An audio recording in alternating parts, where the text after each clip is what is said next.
20 de dezembro e Sérgio Cabral acaba de passar a noite em casa. Pois é, o paradoxo judiciário se apresenta exatamente neste caso, Sérgio Cabral. Vejam bem, a soltura de Sérgio Cabral pelo Supremo Tribunal Federal é, ao mesmo tempo, a prisão do Poder Judiciário a um sistema que é caótico, é desordenado, é antifuncional, é burro e é interessado. Sérgio Cabral foi solto pelo Supremo Tribunal Federal não porque seja inocente, todos sabemos disso, mas porque é inacreditável que uma pessoa, um cidadão brasileiro, fique por 6 anos sem que o Poder Judiciário conclua sobre o caso, decida sobre o caso. Durante 6 anos, a máquina judiciária, o Estado brasileiro não conseguiu dizer de forma definitiva se Cabral é culpado ou se Cabral é inocente.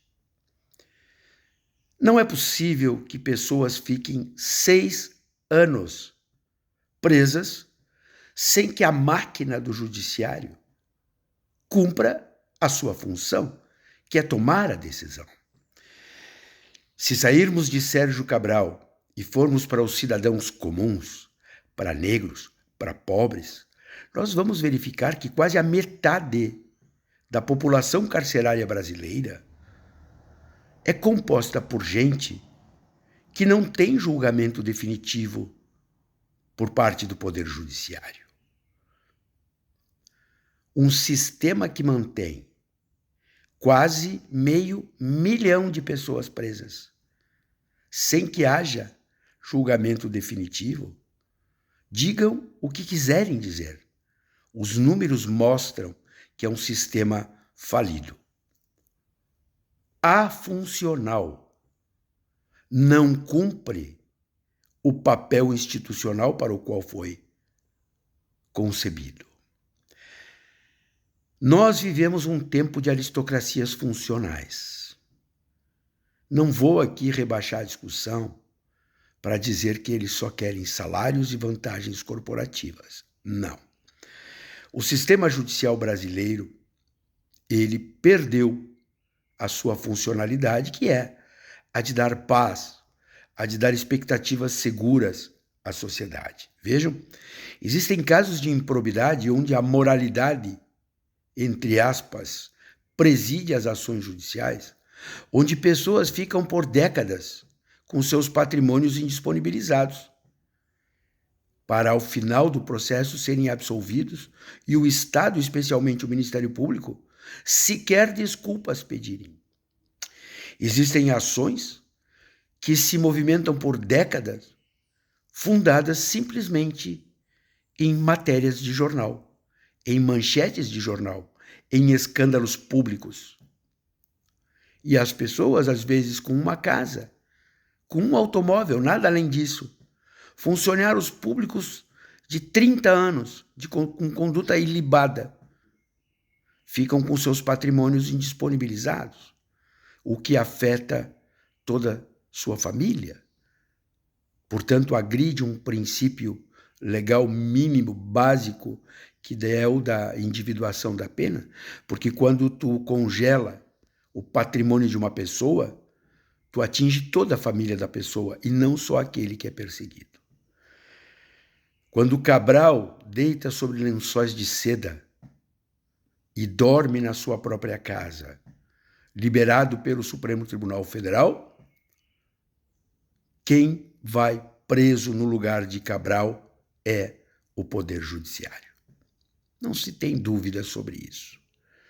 Digam o que quiserem dizer, façam o discurso moralista que quiserem fazer, mas se coloquem no lugar desse cara. 6 anos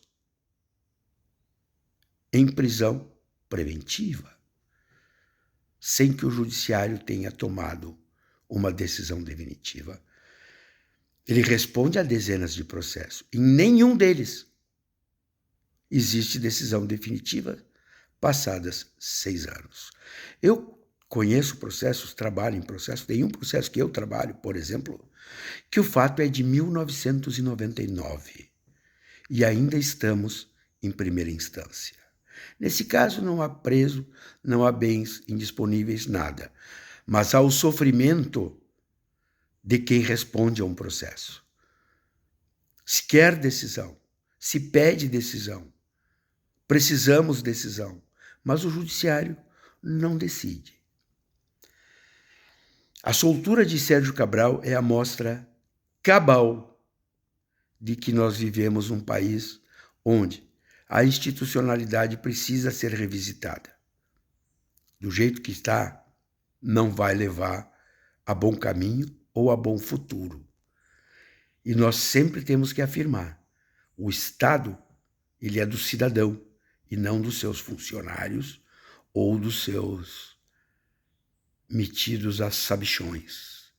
E muito menos dos moralistas de plantão, que, como eu sempre digo, o moralista é um pervertido. Chegando a final de ano, chegando em tempos de reflexão, chegando em Cabral, dormindo em casa, na zona sul do Rio de Janeiro, nós temos que pensar, onde dorme o Poder Judiciário? Onde? 6 anos numa prisão temporária. Todos os dados conhecidos sobre a massa carcerária brasileira, com quase a metade dela presa, consumindo recursos públicos, consumindo famílias, presos pobres, pretos, putas. Mas quando um rico é solto, nós temos que fazer este esforço de enxergar que isto é a fratura exposta do sistema. Não é possível que um cidadão fique à disposição do Estado por 6 anos e o Estado seja incapaz de cumprir o seu papel com toda a máquina que tem. Sérgio Cabral é um caso para pensar. Pensar no Brasil, pensar nas nossas iniquidades e pensar como, às vezes, somos tão vazios, porque somos incapazes de criar soluções, de corrigir erros, de reformar os rumos que mostram, sem qualquer dúvida, o caminho que nos levará à catástrofe, que está nos levando à catástrofe. Buenas, 20 de dezembro. Sérgio Cabral dorme em lençóis de seda e o judiciário brasileiro, em berço esplêndido, faz de conta que não tem nada com isso.